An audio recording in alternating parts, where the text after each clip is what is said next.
Sudah berkali-kali saya katakan, ini fitnah, ini zaman-zaman akhir. Fitnah di mana-mana, kerusakan di mana-mana, mabuk di mana-mana, pelacuran di mana-mana, alkohol di mana-mana, narkoba di mana-mana, judi online di mana-mana, saudara-saudara. Di sini nyampe nggak judi online? Jujur, nyampe nggak? Jawab yang keras, nyampe nggak? Nyampe nggak? Yang tua main judi online nggak? Main nggak? Yang muda main nggak? Main nggak? Yang tua main nggak? Di mana-mana, bukan cuma di sini. Di mana-mana kena virus judi online. Polisinya kena judi online. Tentaranya kena judi online. Anggota dewannya kena judi online. Pemerintahnya kena judi online. Rusak generasi bangsa kita ini, saudara-saudara. Terus bagaimana agar selamat? Agar selamat, berpegang teguhlah kepada ajaran baginda Nabi besar Muhammad. Tanamkan dalam hatimu kecintaan kepada Nabi Muhammad, kerinduan kepada Nabi Muhammad. Setiap engkau ingin melakukan sesuatu perkara-perkara, suatu hal-hal yang tidak disukai oleh Nabi, yang dimurkai oleh Allah, maka berpikirlah terlebih dahulu, oh ini hal, ini sesuatu ini tidak disukai oleh Allah, sesuatu ini tidak disukai oleh Nabi Muhammad, jangan aku lakukan. Saudara-saudara, engkau duduk pada malam hari ini memuliakan Nabi Muhammad, mengagungkan Nabi Muhammad. Engkau duduk pada malam hari ini bergembira dengan lahirnya baginda Nabi besar Muhammad SAW. Engkau menjadi hamba-hamba yang mulia. Kenapa? Karena engkau duduk di sini memuliakan Nabi Muhammad. Jadi jangan pikir kebalik, Nabi Muhammad yang menjadi mulia karena kita merayakan maulidnya. Enggak. Enggak. Nabi Muhammad enggak butuh itu, tapi kita yang butuh kepada maulid Nabi Muhammad. Nabi Muhammad enggak butuh salawat kita, tapi kita yang butuh bersalawat kepada baginda Nabi besar Muhammad. Kalian menjadi agung. Kenapa? Karena kalian duduk di sini mengagungkan kelahiran makhluk yang paling agung, yaitu baginda Nabi besar Muhammad. Kalian duduk di sini menjadi hamba-hamba yang tampak, hamba-hamba terlihat, yang dipuji-puji oleh hamba-hamba yang tidak terlihat, yaitu para malaikat. Kenapa? Karena duduknya kalian di sini untuk memuji manusia yang paling terpuji, yaitu baginda Nabi besar Muhammad. Jadi kita itu menjadi mulia karena kita adalah umat Nabi Muhammad. Karena segala sesuatu, jikalau sesuatu itu berkaitan dengan Nabi Muhammad, pasti sesuatu itu menjadi mulia, saudara-saudara. Hajar Aswad menjadi batu yang mulia, yang dicium oleh jutaan umat manusia. Kenapa? Karena Hajar Aswad pernah dicium oleh bibir yang mulia, bibir baginda Nabi besar Muhammad.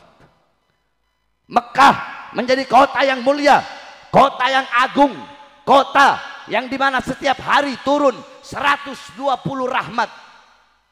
120 rahmat turun tiap hari. 80 rahmat untuk orang-orang yang tawaf, 20 rahmat untuk orang yang sholat langsung depan Ka'bah, 10 rahmat untuk orang-orang yang hanya melihat Ka'bah. Kenapa? Mekah menjadi mulia.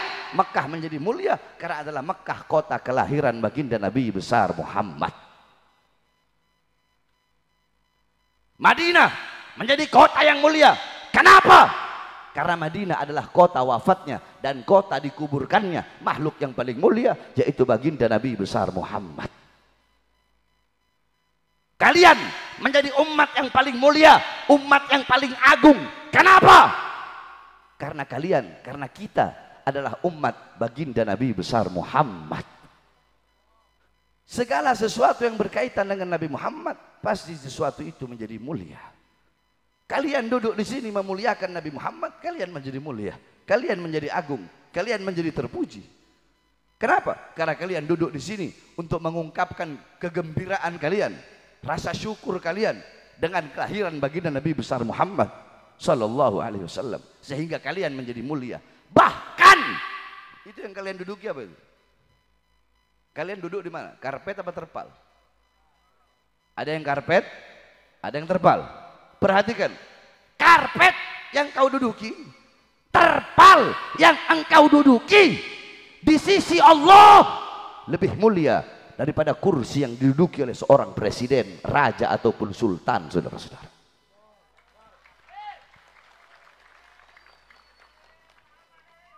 Loh, kok bisa, Beb? Dalilnya apa? Dalilnya gampang.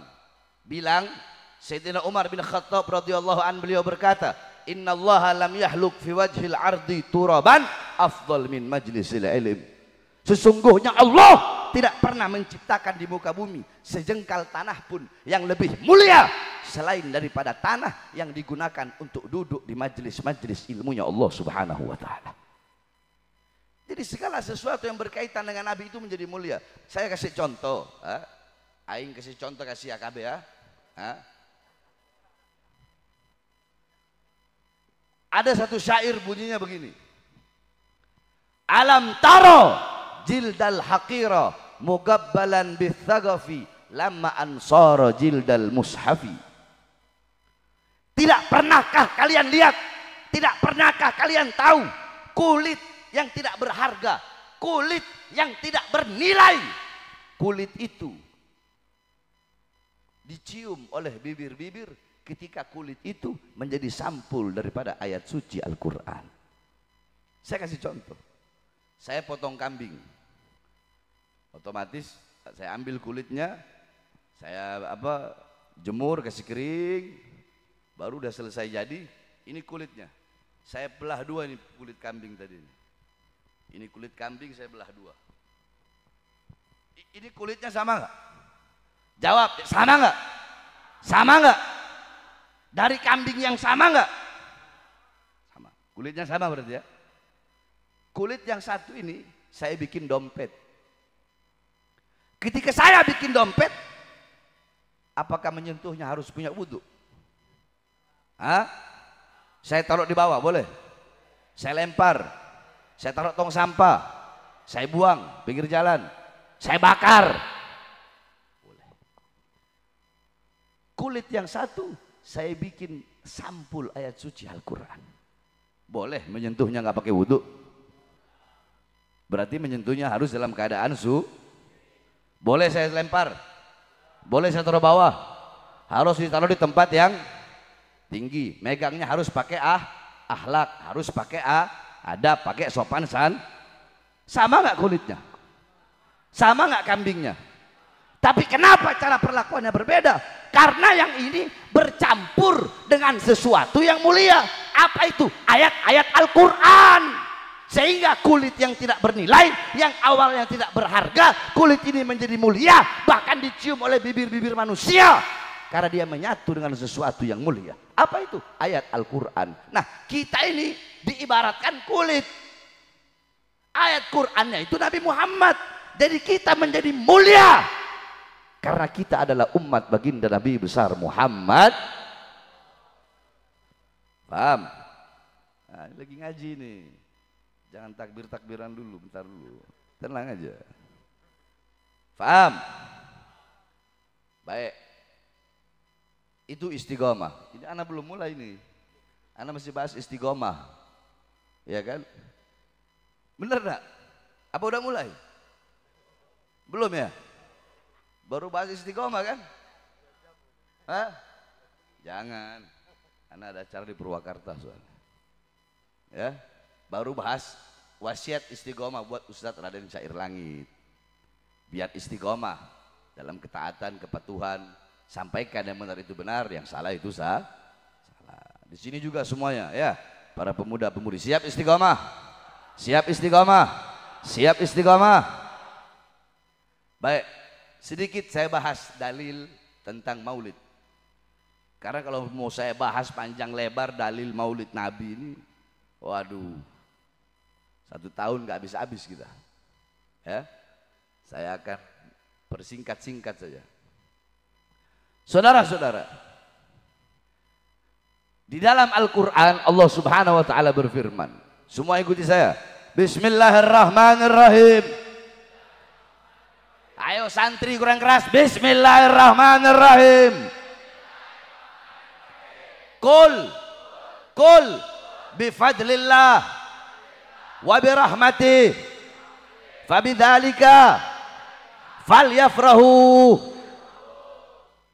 Allah Subhanahu wa taala berkata dalam Al-Qur'an, berfirman dalam Al-Qur'an, "Qul," katakanlah, sampaikanlah, katakanlah wahai Muhammad kepada umatmu, "Bifadlillah," dengan karunia Allah, dengan anugerah Allah, "wa birahmatih," dan dengan rahmatnya Allah, maka dengan karunia dan rahmat tersebut hendaklah mereka bergembira. Mereka itu siapa? Saya, kalian, kita sebagai umat Nabi harus bergembira dengan adanya dua hal, kata Allah. Yang pertama apa? Nah, kan lupa lagi. Fadlullah, yang pertama apa? Karunia Allah. Yang kedua rahmat Allah. Nah pertanyaannya, Beb, karunia Allah itu apa? Rahmat Allah itu apa? Nah, kalau ngomong tentang Al-Quran berarti kita harus pakai tafsir. Nggak boleh kita ini orang-orang zaman sekarang, anak baru lahir mau nafsirin Quran pakai pikirannya sendiri. Enggak, kita punya kitab-kitab mutaqaddimin tentang tafsir, makanya dipakai.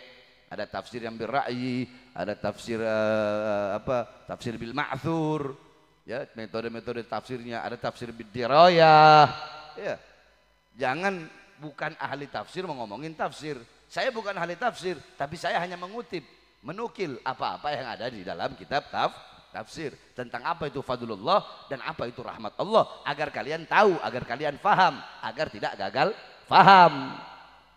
Karena kan ada sekarang orang bodoh, goblok, tolol, dan nggak tahu dirinya goblok, nggak tahu dirinya tolol, sok pinter. Walau aftal mutun, walaupun seluruh mufti-mufti dunia menfatwakan bahwasanya habaib itu soheh nasabnya, tetap saya tidak menerimanya. Siap saha goblok. Imat sia saha nu ngelawan ulama-ulama zaman baheula anu cinta habaib. Satu contoh, Hadratus Syekh Ki Haji Hasyim Asy'ari, pendiri Nahdlatul Ulama. Ini contoh yang logika saja, saudara-saudara. Di dalam NU itu ada namanya konun asasi. Apa namanya? Di sini kan banyak warga NU, masyarakat NU. Pasti tahu yang namanya konun asasi. Di dalam konun asasi NU itu Kiai Haji Hadratus Syekh Hasyim Asy'ari, beliau meletakkan syair daripada Al-Habib As-Sayyid Abdullah bin Alwi As-Saggaf, Al-Habib Abdullah bin Ahmad As-Saggaf kalau nggak salah. Beliau letakkan syairnya syairnya Habib Abdullah itu beliau letakkan dalam konun asasi. Ini konun asasi kan hak dasar asasnya NU. Ibarat kata itu benar-benar bentengnya NU. Bentengnya NU, pondasinya NU. Tapi di situ ada syair dari seorang Sayyid. Nah, tidak mungkin Kiai Haji Hasyim Asy'ari beliau meletakkan syairnya di situ, sedangkan itu syair seorang Sayyid, seorang Habib Ba'alawi. Tidak mungkin akan beliau letakkan kalau beliau tidak yakin bahwasanya beliau adalah dzurriyyah Nabi Muhammad. Paham? Paham? Saya tanya masyarakat Ciamis paham? Nah sekarang gampang udah, kalau pakai dalil kebanyakan mau ikut siapa? Ikut Imat, ikut Abbas Buntet, ikut Roma Irama, atau mau ikut Kiai Haji Hasyim Asy'ari. Dua, Kiai Haji Hasan Genggong cintanya sama habaib luar biasa. Kalian mau ikut siapa? Mau ikut Imat? Mau ikut Imat, ikut Roma, Abbas Buntet dan geng-gengnya, atau mau ikut Kiai Haji Hasan Genggong? Atau mau ikut Mbah Mangli? Atau mau ikut Kiai Khalil Bangkalan? Atau mau ikut Imam Nawawi, Syekh Nawawi Banten? Syekh Nawawi Al-Bantani satu saat berjumpa dengan Sayyid Utsman bin Yahya Mufti Betawi di daerah Pekojan. Itu Al-Habib Utsman bin Yahya, kata Syekh Nawawi, "Ya Sayyid, ini arah kiblat ini belum benar." Kata Habib Utsman bin Yahya, "Ini udah benar ya Syekh." Belum benar. Harus agak ke sini sedikit. Tetap di situ beliau saling ini, akhirnya apa? Syekh Nawawi Al-Bantani mengeluarkan karomahnya. Habib Utsman bin Yahya bisa melihat ada Ka'bah di jari yang di mana Syekh Nawawi mengatakan arahkan ke situ kiblatnya. Ketika beliau mengarahkan tangannya, maka di situ Habib Utsman bin Yahya melihat adanya Ka'bah, saudara-saudara. Nah, kalau Syekh Nawawi Al-Bantani nggak percaya dengan adanya habaib, nggak percaya dengan adanya Sayyid Syarif Dzurriyyah Rasulullah, tidak mungkin ada percakapan itu dan tidak mungkin beliau akan membenarkan sesuatu itu, saudara-saudara. Membenarkan arah kiblat itu dan memanggil Habib Utsman bin Yahya dengan sebutan wahai Sayyid. Saya tanya, mau ikut siapa? Mau ikut Imad, Roma, Abbas Buntet, atau Syekh Nawawi? Begitu aja. Jadi ada satu kaidah begini. Kalau kalian pengen suhroh, kalau kalian pengen dikenal gampang. Kalau kata pepatah Arab, kalau pengen dikenal, kencingi saja air sumur Zam-Zam, pasti kamu langsung dikenal. Kamu kencingi sumur Zam-Zam, pasti langsung dikenal kamu. Semua satu jazirah Arab pasti kenal, langsung viral kamu. Ngencingin sumur Zam-Zam. Jadi ngelakuin hal yang aneh. Ini ulama ahli nasab, ulama ahli fikih, ahli sejarah. Beliau-beliau enggak ada kecuali Wahabi. Dari kalangan Wahabi ada. Tidak ada satupun yang membatalkan nasab habaib, nasab Ba'alawi. Tiba-tiba muncul bin Sarman, yang katanya mujaddidul Islam, langsung main-main membatalkan.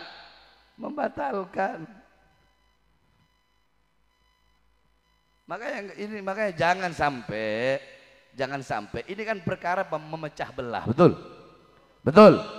Ini memecah belah. Alasannya apa? Kita pribumi harus bangkit. Woi goblok, saya juga pribumi. Kalau mau kebangkitan pribumi, apa urusannya sama Ba'alawi? Kalau mau kebangkitan pribumi, ayo sama-sama kita bangun, ayo sama-sama kita berdiri. Untuk apa? Untuk membenahi ekonomi Indonesia yang dimana 95% dipegang oleh Cina, dipegang oleh asing.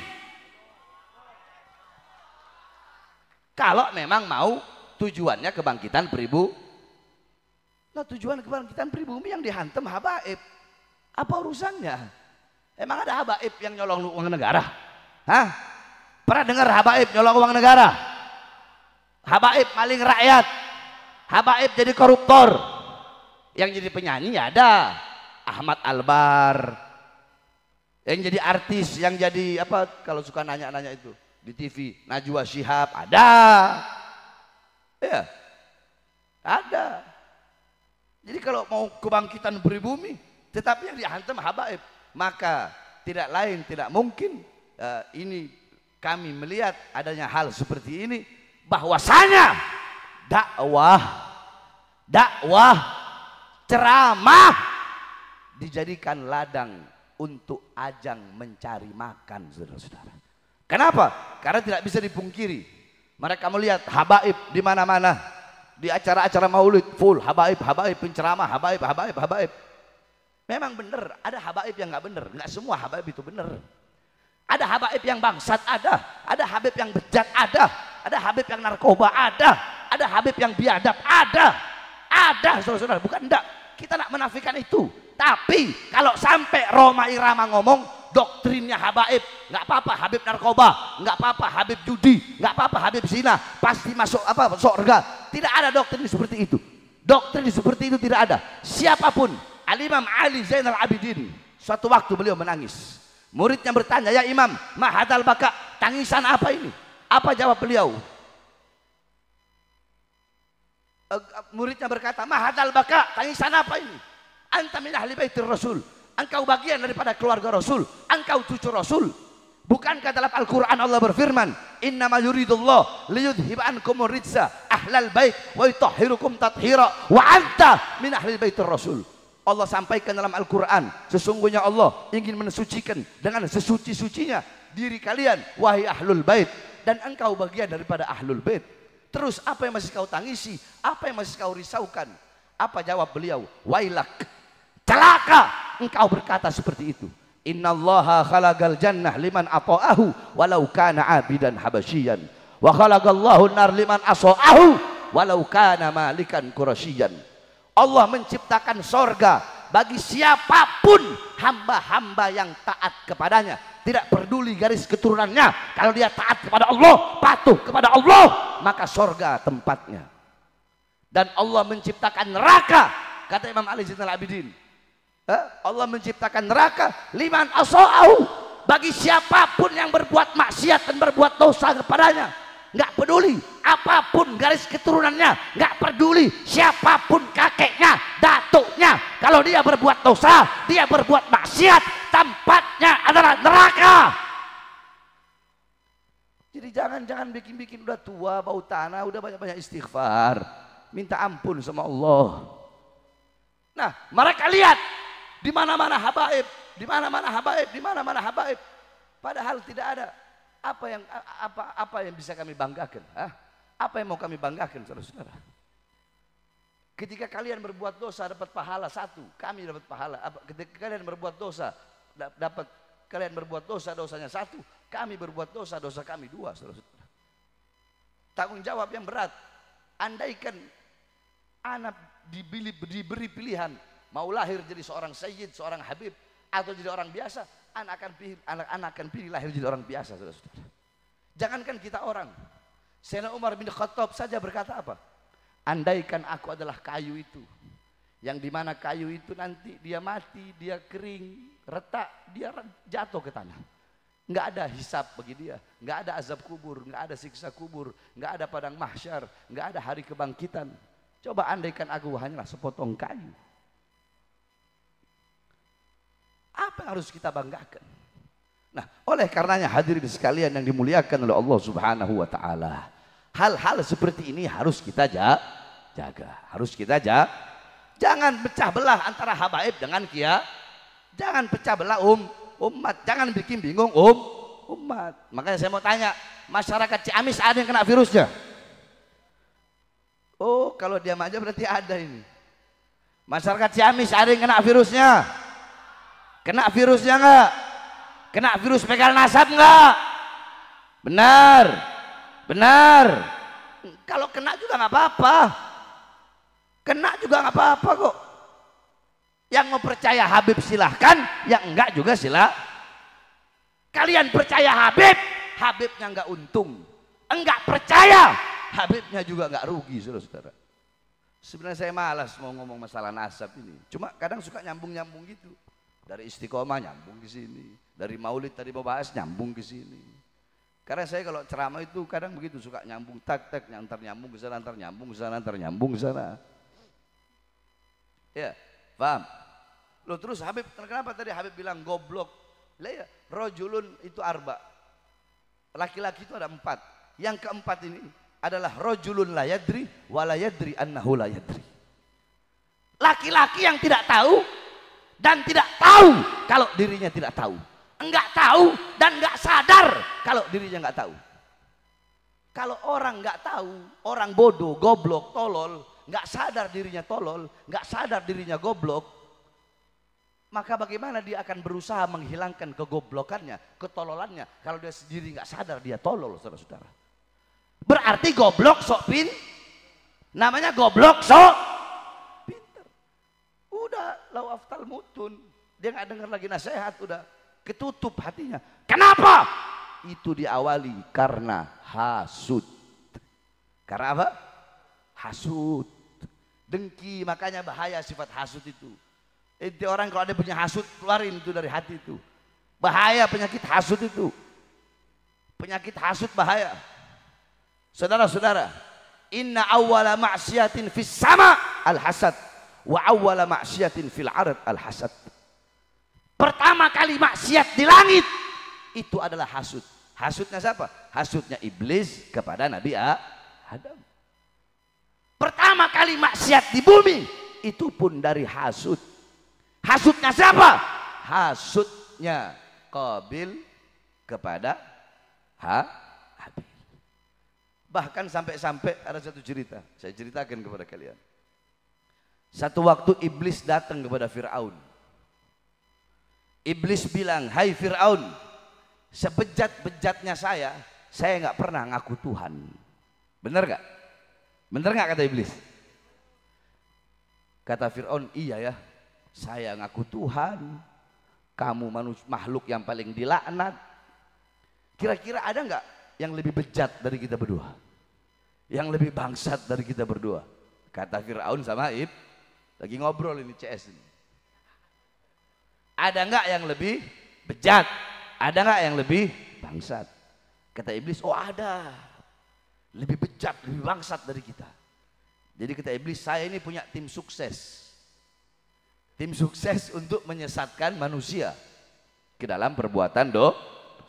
Setiap dia berhasil, maka akan aku beri dia hadiah. Satu waktu aku punya tim sukses. Dia berhasil. Ternyata dia ini orang yang hasut. Aku tanya, kamu mau minta apa? Dia bilang, saya minta cuma satu. Sapi milik tetangga saya mati. Kata iblis, aduh kalau urusan hidup mati itu urusan Allah. Udah begini aja, saya kasih kamu 100 ekor sapi. Nggak mau. Saya nggak mau. Saya maunya sapi milik tetangga saya mati. Saya kasih 1000 ekor. Ditambah lagi sama iblis tawarannya. Kata dia apa? Jangankan 1000 ekor. Walaupun semua sapi di dunia ini kamu kasih ke saya nggak mau. Saya mau sapi milik tetangga saya mati. Lihat. Bejat, kurang ajar yang ini, hasut. Kurang ajar nggak? Biadab nggak hasut ini? Jadi hasut itu, ya ketika ente lagi dagang nih, berdagang. Bukan mencari keuntungan, enggak, bukan itu. Hasut itu adalah senang ketika melihat orang lain susah dan susah ketika melihat orang lain senang. Itu namanya hasut. Jadi kalau ente lagi berat aneh lagi dagang berdua nih sama Raden Syair. Raden Syair dagang botol ini, ana dagang botol ini. Tapi Raden Syair dagangannya lebih laris. Ana dalam hati ngomong, kok dagangannya lebih laris ya? Oh mungkin dia lebih enak kali air putihnya. Gimana caranya? Air saya harus lebih enak dari dia. Itu bukan hasut namanya. Tapi kalau hasut, kurang ajar. Ini banyak banget yang datang beli larutan cap kaki 3-nya Raden Syair ini. Gimana caranya? Itu warungnya kebakar, tokonya rusak, habis kalau bisa sama rumah-rumahnya. Nah itu baru hasut. Paham ya? Paham? Contoh beginilah, ada orang yang hasut, Habib Bahar kok ganteng ya? Seumpama, anak mah biasa aja. Seumpama, kalau dia nggak hasut, bagaimana caranya? Biar dia bisa lebih ganteng dari saya. Kalau nggak hasut. Tapi kalau hasut, Habib Bahar nanti pas keluar rumah, saya mau lempar mukanya pakai apa? Yang bisa bikin meleleh itu? Air keras. Saya mau lempar pakai air keras mukanya. Biar apa? Biar mukanya hancur, nggak ada lagi perempuan yang suka sama dia. Itu namanya hasut. Paham ya? Udah bisa membedakan ya? Nah, bagaimana nggak hasut? Habib Bahar ceramah di Banten, setiap tempat 1 malam 6 tempat, 7 tempat, kadang 8 tempat, yang hadirnya ribuan. Habib Bahar ceramah di Tangerang, yang hadir ribuan. Jam 2 masih ditunggu, jam 3 masih ditunggu. Bagaimana? Tidak ada rasa hasut dalam dirinya, saudara-saudara. Yaudah kalau gitu mat, lu jadi Bahar bin Smith deh mat. Bahkan terakhir waktu saya datang ke Kresek gitu, saya pikir masyarakat di situ mau ngeroyok saya. Saya udah siap-siap fight ini. Gak taunya masyarakat di Kresek tempat imat malah berbondong-bondong cium tangan Habib, minta foto. Aduh, selamat datang di dunia nyata. Selamat datang di dunia nyata. Makanya udahlah, saya anggap mereka itu badut-badut. Badut-badut yang menghibur di dunia-dunia maya. Terserah kalian mau bilang Bahar bin Smith itu apa, terserah. Nilai saya sesuai dengan penilaian kalian. Tetapi ingat, yang saya perlihatkan kepada kalian hanyalah hal-hal yang saya izinkan untuk kalian lihat.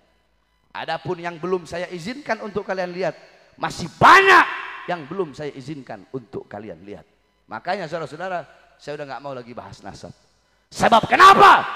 Sebab bagi seekor singa terlalu mahal aumannya untuk membalas gonggongan para anjing-anjing, saudara-saudara.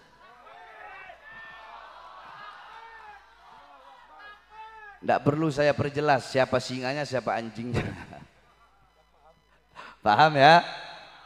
Paham ya? Baik, kembali ke tadi. Berarti dengan adanya karunia Allah, dengan adanya rahmat Allah, maka hendaknya kita bergembira. Terus apa karunia Allah? Apa rahmat Allah?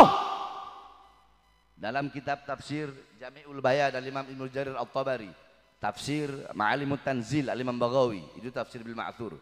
Kemudian tafsir Ad-Durul Manthur, tafsir bil Ma'thur Al-Imam As-Suyuti, itu tafsir bil Ma'thur juga. Kemudian tafsir Madarikut Tanzil Imam An-Nasafi, tafsirul Kabir Al-Imam Fakhruddin Ar-Razi, tafsir Jalalain Al-Imam Jalaluddin Al-Mahalli yang diteruskan oleh Imam Jalaluddin As-Suyuti, dan masih banyak tafsir Ibnu Katsir dan masih banyak tafsir-tafsir yang lain. Di situ berbeda pendapat. Ada yang mengatakan karunia Allah itu adalah ilmu. Ada yang mengatakan karunia Allah adalah akal. Nah, rahmat ada yang mengatakan iman, ada yang mengatakan Islam. Tetapi kita mengambil tafsir bil Ma'thur. Saya ambil tafsir bil Ma'thur. Apa tafsir bil Ma'thur? Tafsir bil Ma'thur adalah menafsirkan satu ayat yang lain, menafsirkan satu ayat yang diambil dari ayat yang lain. Contoh, di situ rahmat. Dalam ayat yang lain Allah sebutkan apa? Wa ma arsalnaka illa rahmatan. Tidak aku utus engkau wahai Muhammad kecuali engkau adalah rahmat bagi seluruh alam semesta. Berarti karunia Allah, anugerah Allah adalah ilmu, akal, Al-Quran. Rahmat Allah dalam tafsir bil Ma'thur adalah baginda Nabi besar Muhammad SAW. Maka artinya dengan adanya karunia Allah dan dengan adanya Nabi Muhammad sebagai rahmat Allah, ya rahmat yang paling besar, rahmat yang paling agung, rahmat yang paling luhur, falyafrahu, hendaklah mereka bergembira. Hendaknya saya, kalian, hendaknya kita semua bergembira dengan lahirnya, dengan adanya baginda Nabi besar Muhammad. Paham? Jadi kita bergembira dengan maulud Nabi, duduk dengan maulud Nabi, itu yang merentahin bukan para ustadz, para kiai, para habaib, para nabi, para rasul, para malaikat, bukan. Tapi yang memerintahkan Allah. Yang memerintahkan Allah. Makanya dikatakan Muhammadun syukruhu fardun alal umami. Muhammad bersyukur dengan adanya beliau, bersyukur dengan lahirnya beliau. Wajib bagi setiap umat untuk bersyukur dengan adanya baginda Nabi besar Muhammad sallallahu alaihi wasallam. Nah, untuk itulah kita duduk di sini, bersyukur kepada Allah, bergembira. Atas apa? Atas lahirnya cahaya alam semesta, yaitu baginda Nabi besar Muhammad sallallahu alaihi wasallam.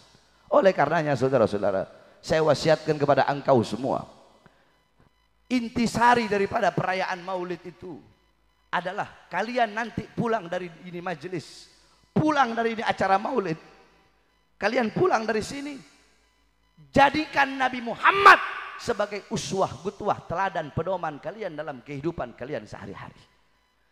Hidupkan ajaran Nabi, hidupkan sunnah Nabi dalam rumah tangga kalian. Suami didik anak istri kalian dengan pelajaran Nabi Muhammad, ajaran Nabi Muhammad, sunnah-sunnah Nabi Muhammad, amal-amal Nabi Muhammad, ibadah Nabi Muhammad.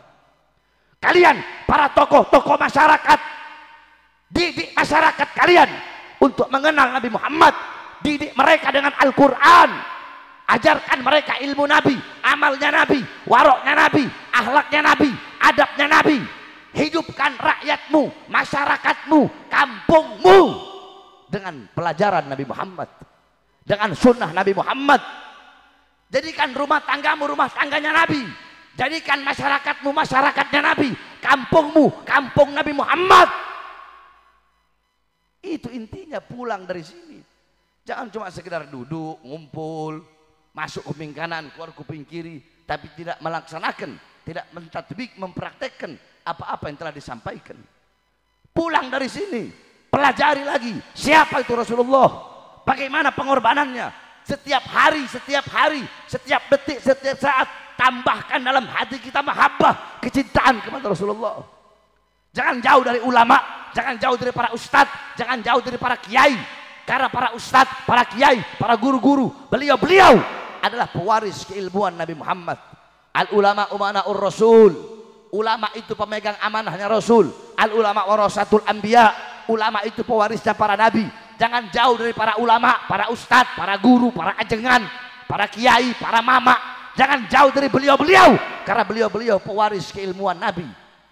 Jangan jauh dari para habaib. Kenapa? Karena para habaib adalah penerus daripada darah daging baginda Nabi besar Muhammad. Cintai beliau-beliau semua, dekat dengan beliau-beliau semua, duduk dengan beliau-beliau semua. Maka saya jamin, kita jamin kelak di akhirat. Kalau di dunia duduk berkumpul bersama para ulama, di akhirat engkau akan duduk berkumpul bersama baginda Nabi besar Muhammad. Ada hadis Nabi, ada. Man jalasa aliman faka'annama jalasani fid dunya, faman jalasani fid dunya ajlastuhu ma'i yaumal qiyamah. Kata Rasulullah, barang siapa yang duduk di dunia dengan orang alim, duduk berkumpul bersama orang alim, maka seakan-akan sama seperti dia duduk denganku di dunia. Dan siapa yang duduk denganku di dunia, kelak di akhirat akan aku dudukkan dia bersamaku kelak di akhirat, kata Rasulullah SAW. Jarak jauh atau dekatnya kalian dengan Nabi di akhirat, jarak jauh atau dekatnya kalian dengan Nabi Muhammad di akhirat gampang. Kalau di dunia kalian dekat dengan majelis ilmu, dekat dengan majelis zikir, dekat dengan majelis sholawat, dekat dengan para ustadz, para kiai, para habaib, dekat dengan para ulama, dipastikan di akhirat kalian dekat dengan baginda Nabi besar Muhammad.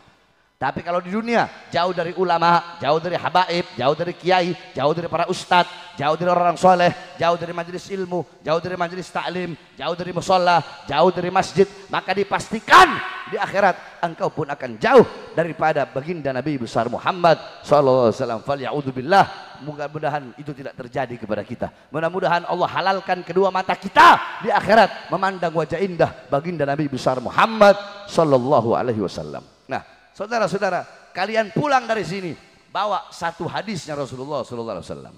Siap? Siap.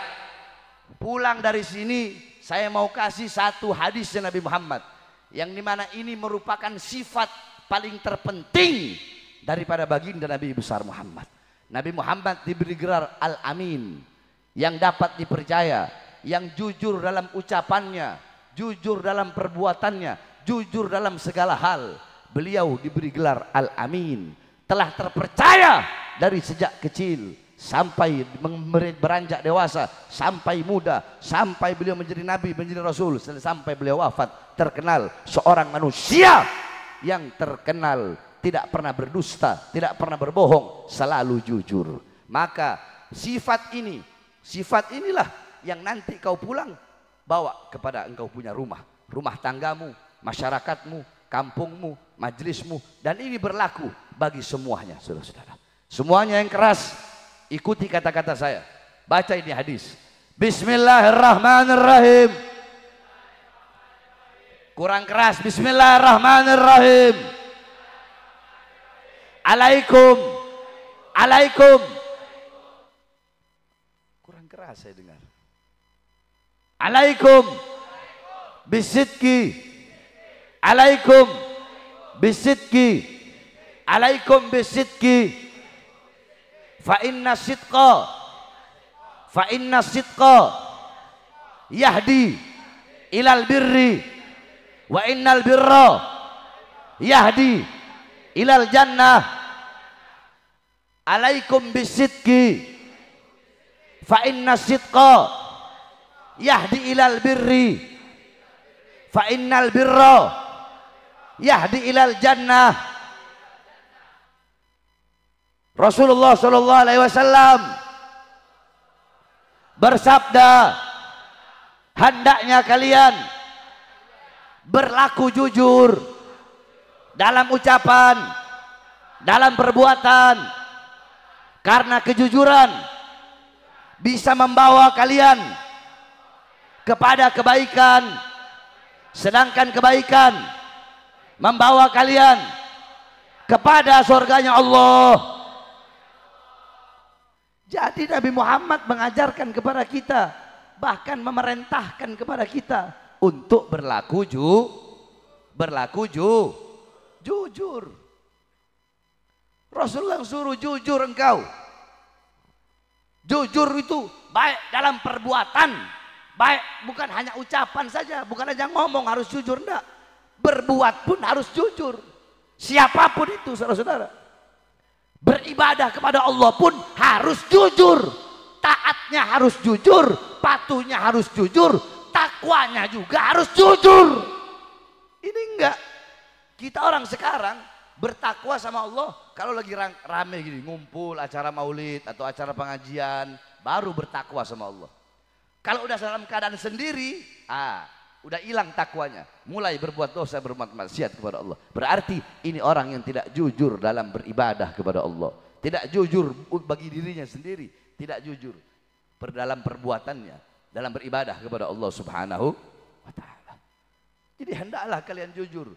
Siapa? Suami jujur kepada istri, jujur kepada anak, dan didik anak-anak kalian untuk jujur, karena agar besok ke depan anak-anak kalian menjadi anak-anak yang jujur, anak-anak yang amanah. Bagi tokoh masyarakat, didik masyarakat kalian untuk selalu berkata jujur, berlaku jujur, berlaku benar. Itu dimulai dari kalian sebagai sosok-sosok pemimpin. Kalau kalian yang jujur sebagai pemimpin, kalau kalian yang nggak bohong, kalau kalian yang nggak dusta sebagai pemimpin, maka kalian akan membawa masyarakat kalian kepada kebaikan. Satu contoh, tadi saya ketika bangun tidur di tempat Ustadz Raden Syair Langit, itu udah ada perangkat desa di situ. Perangkat desa semua pada datang, bilang, Beb mohon maaf, kepala desanya ya, kepala desa nggak bisa hadir Beb, begini-begini, saya bagian ini, ini acara alhamdulillah kami sangat senang, kami sangat. Nah, jikalau pejabat-pejabat seperti itu mereka jujur, itu mereka jujur dari hati, jujur, mereka jujur melihat bahwasanya mereka pengen masyarakat menjadi masyarakat yang mengikuti jejak Nabi Muhammad. Kalau pemimpin-pemimpinnya sudah jujur, sudah baik, taat kepada Allah, maka mereka akan membawa masyarakatnya menuju kebaikan, saudara-saudara. Contoh nggak dipersulit contohnya. Biasanya kan kalau Habib Bahar ceramah, dari Polda langsung turun itu biasa. Apalagi dulu-dulu, Mabes Polri turun tangan. Tapi kali ini alhamdulillah enggak. Di mana-mana alhamdulillah diperlancar, enggak dipersulit. Mungkin karena udah akhir-akhir jabatannya Jokowi kali ya. Tapi nanti hadis ini ada kaitannya sama Jokowi. Jangan salah. Menurut saya belum selesai, hadisnya belum selesai. Tenang.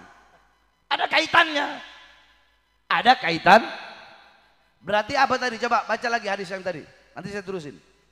Berarti apa? Hendaknya, baca bareng-bareng. Nggak apa-apa salah. Hendaknya apa? Hendaknya kita berlaku baik dalam atau karena kejujuran membawa kepada kebaikan, sedangkan kebaikan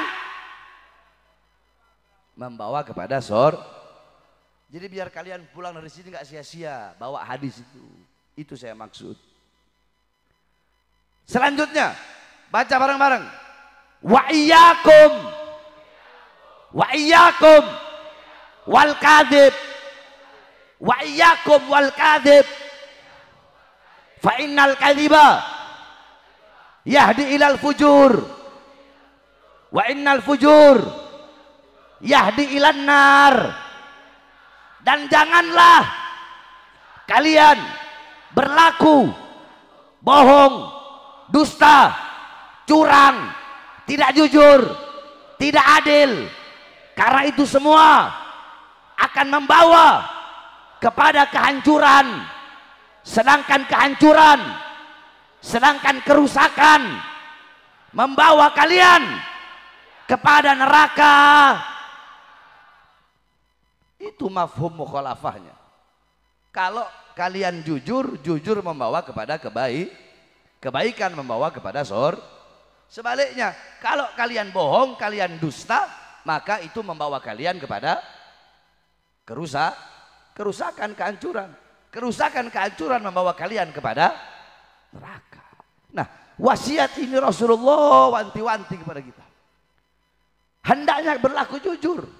Jangan bohong, jangan dusta. Siapapun itu. Kalian dalam rumah tangga, suami, istri, anak-anak, jangan biasakan ada dusta, ada bohong di dalam rumah tangga kalian.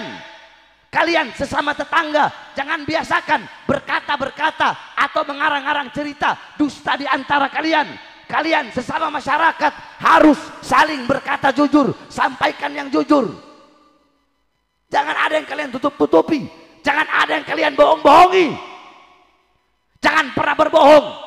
Ini pun berlaku bagi para ulama, ustadznya, kiainya, habibnya, ajengannya. Kalau lagi dakwah yang jujur, kalau lagi ceramah yang jujur, jangan bohong, jangan dusta, jangan menutupi kezoliman, jangan menutupi ketidakadilan, jangan menutupi penyengsaraan rakyat, jangan menutupi ketidakadilan rakyat, jangan hanya gara-gara menjaga perasaan-perasaan para penguasa. Banyak penceramah-penceramah yang tidak mau membela rakyat dan melawan kezaliman para pejabat, saudara-saudara. Ini namanya ulama enggak enggak jujur. Jadi ulama juga harus benar sampaikan benar, salah sampaikan salah. Apapun resikonya. Makanya jangan heran saya berkali-kali keluar masuk penjara itu. Ya karena itu terlalu jujur saya. Terlalu jujur. Bayangkan siang keluar penjara, malam ceramah. Saya udah tahu kalau saya ceramah ini pasti ditahan. Tapi tetap bodo amat saya ceramah. Besoknya langsung ditahan lagi, dibawa ke Nusa Kambangan. Diborgol tangan saya, diborgol perut saya, diborgol kaki saya. Diborgol tangan, dari borgol tangan ke borgol perut, dari borgol perut ke borgol kaki. Saudara-saudara. Mereka berusaha ingin membungkam suara-suara kebenaran yang saya sampaikan, yang saya aungkan. Mereka mau berusaha membungkam bagaimanapun caranya. Sampai terakhir saya di penjara kemarin, kasus KM50. Kenapa? Karena saya menyuarakan 6 laskar yang dibantai. 6 laskar yang dibantai. 6 laskar yang dibantai dengan keji. Saya suarakan di ceramah-ceramah saya. 6 laskar itu adalah putra bangsa, anak bangsa. Mereka bukan bandar narkoba. Mereka bukan pengedar judi. Mereka adalah anak-anak yang taat kepada Allah. Karena saya tahu siapa mereka. Saya kenal dengan mereka. Mereka hanya menjaga cucu Rasulullah. Mereka menjaga para ulama. Ditembak mati, disiksa dengan keji. Gara-gara saya sampaikan itu, saya dipenjara, saudara-saudara. Itu terakhir kali saya dipenjara. Tapi kalian pikir saya kapok? Nggak ada. Ini Bahar bin Smith. Tidak ada kata kapok. Saya Bahar bin Smith. Jiwa saya jiwa pejuang. Dimanapun diletakkan, tetap saya akan bertahan. Saya tidak peduli seberapa besar siksaan, ancaman, tuntutan, hukuman. Saya tidak peduli. Tetap penjara yang kalian anggap menakutkan, bagi saya adalah permainan. Penjara yang kalian anggap neraka, bagi saya adalah sorga. Maka untuk bangsa, untuk agama, untuk negara, jangankan hanya di penjara. Nyawa saya, jiwa saya, darah saya murah, harganya tumpah untuk bangsa dan rakyat Indonesia. Allah, saudara. Allahu Akbar. Indonesia merdeka. Merdeka. Merdeka. Allahu Akbar. Saya udah nggak peduli. Sekarang saya udah nggak peduli. Saya sampaikan, para pemerintah, saya sudah tidak peduli. Kenapa? Karena saya sudah bosan melihat ketidakadilan kalian kepada rakyat, kesewenang-wenangan kalian kepada rakyat. Hukum tumpul kepada orang kaya, tajam kepada orang miskin. Hukum tumpul. Masa saudara-saudara ada orang nyolong sendal, hukuman 3 tahun. Koruptor, hukuman sama 3 tahun. Negeri apa ini? Kalian para biadab, para pengkhianat bangsa, kalian para penoda-noda demokrasi, kalian adalah orang-orang yang mengencingi konstitusi. Ngomong demokrasi, ngomong konstitusi, tapi kalian mengkhianati bangsa, kalian mengkhianati rakyat, kami rakyat tidak akan tinggal diam. Saudara-saudara, ketahuilah, di atas presiden, di atas panglima TNI, di atas Kapolri, di atas anggota dewan, ada kami. Siapa? Bangsa dan rakyat Indonesia. Hidup rakyat, hidup rakyat, hidup rakyat. Semena-mena wae sia, mentang-mentang sia jenderal, kunaon sia? Iblis aing dahar sia maneh. Kamu lagi apa tuh kalau kamu lagi? Sia pisan gitu ya? Iblis saya makan. Naon Sundana? Iblis ku aing di dahar. Maneh lagi? Boro-boro maneh. Paham? Makanya jangan udah berjuang, saya udah gak peduli. Kalian mau apa saya? Mau penjara saya? Penjarain saya. Mau racun saya mau diracun. Mau dibikin seakan-akan sakit jantung. Bikin. Apa? Kalian mau bunuh saya seperti seakan-akan dibikin kecelakaan. Bikin. Silakan bunuh saya. Makanya saya nggak tahu, saudara-saudara. Bisa minggu depan, bisa bulan depan, bisa kapanpun saya dibunuh, saya nggak tahu. Maka sebelum itu saya wasiatkan kepada kalian. Sebelum itu terjadi, saya wasiatkan kepada kalian, wahai para pemuda-pemudi Ciamis. Camkan wasiat saya. Jikalau besok-besok suatu hari nanti saya dibunuh karena saya menyuarakan kebenaran, menggaungkan kebenaran di seluruh pelosok Indonesia, melawan kezaliman, membela rakyat, membela bangsa. Jikalau saya dibunuh karena itu, maka berjanjilah kalian, jangan pernah kalian padamkan api-api perjuangan yang selama ini telah saya nyalakan, saudara-saudara. Allahu Akbar. Siap lanjutkan perjuangan, siap lanjutkan perjuangan, siap mati demi Islam, siap mati demi NKRI. Allahu Akbar. Indonesia merdeka, merdeka. Allahu Akbar. Makanya saya wasiatkan kepada kamu, Jokowi, Jokowi, beberapa minggu lagi masa jabatanmu habis, maka minta maaflah kamu kepada rakyat. Betul, betul. Minta maaf sama rakyat, rakyat, masyarakat yang kau bodohi, masyarakat yang kau tipu, masyarakat yang dimana engkau khianati mereka, masyarakat yang di masa kepemimpinanmu banyak yang kelaparan, banyak pengangguran. Betul. Sebelum kelak di akhirat engkau akan dimintai pertanggungjawaban oleh seluruh bangsa dan rakyat yang engkau deritakan. Silahkan kau pilih. Saya kasih nasihat ini karena saya sayang. Kalau saya nggak sayang sama pemimpin, ngapain saya mau kasih nasihat? Betul? Bodoh amat, mau minta maaf, mau kagak kek, bodoh amat. Biarin aja lu, soalnya di akhirat lu dimintai pertanggungjawaban lu. Biarin aja lu, di akhirat sama Zabaniyah dilempar ke neraka lu. Dan wasiat saya kepada pemimpin yang akan datang, yaitu Prabowo, yang akan menjabat sebagai presiden, hendaknya engkau awali jabatanmu sebagai presiden dengan kejujuran. Jangan ada kebohongan, betul. Jangan ada tipu-tipu, betul. Harus jujur. Karena apa? Kata Rasulullah, kejujuran membawa kepada kebaikan. Jadi kalau pemimpin diawali, ya, mereka mengawali kekuasaannya dengan kejujuran, dengan keadilan, dengan amanah, maka mereka dia akan bisa membawa bangsa dan rakyat Indonesia menuju kepada kebaikan, kemakmuran dan kejayaan. Saudara-saudara, cukup sudah. Selama ini kita Indonesia bergantung kepada negara-negara asing. Lunaskan utang-utang. Lunaskan utang-utang. Indonesia nggak boleh nunduk kepada negara-negara asing. Indonesia negara besar, betul. Kekayaan alam kita melimpah, betul. Tapi apa yang terjadi? Kalau pahlawan zaman dulu, mereka ngusir penjajah, betul. Ngusir penjajah. Kalau pejabat sekarang kebanyakan penjajah-penjajah gaya baru datang ke Indonesia, mereka yang kalungkan bunga. Padahal ini penjajah-penjajah gaya baru ingin merampas merampok kekayaan alam yang ada di Indonesia, saudara-saudara. Saya tanya, selama Jokowi 2 periode ini, kalian seneng atau susah?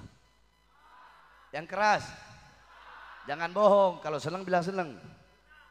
Seneng lebih banyak senengnya, ginilah biar adil. Lebih banyak senengnya apa susahnya? Lebih susah. Pengangguran banyak enggak? Banyak enggak? Ibu-ibu sembako naik enggak? Naik enggak? Naik enggak? Yang gratis-gratis masih sering dapat? Ah? Masih? Masih? Tapi kerasa susah apa enggak ini hidup? Kerasa susah? Kerasa susahnya? Tuh dengerin tuh, masyarakat yang ngomong, bukan Bahar bin Smith yang ngomong. Kenapa? Dengerin. Pejabat-pejabat sekarang butuh sama rakyat kalau ada maunya doang. Betul? Betul. Pemilihan camat, pemilihan bupati, pemilihan lurah, pemilihan gubernur, pemilihan wali kota, pemilihan presiden, pemilihan anggota dewan, caleg dan lain-lainnya lah, siapa itu saya nggak tahu. Butuh sama rakyat. Oh, kalau lagi musim pencalonan begitu, yang nggak pakai kerudung langsung pakai kerudung. Bener nggak? Kerudung dibikin kayak warung, buka tutup, goblok. Yang nggak pernah pakai peci. Datang majelis taklim, ya Nabi salam alaikum, ikut marhabanan. Butuh sama rakyat kalau ada maunya doang. Lah buktinya masuk gorong-gorong. Iya kan, rakyat ketipu. Wah, ini masya Allah nih, baru ini ada calon presiden masuk gorong-gorong. Keluar gorong-gorong udah jadi presiden, nggak masuk lagi ke gorong-gorong. Ada nggak? Ada nggak? Ada nggak? Siapa? Siapa? Iya.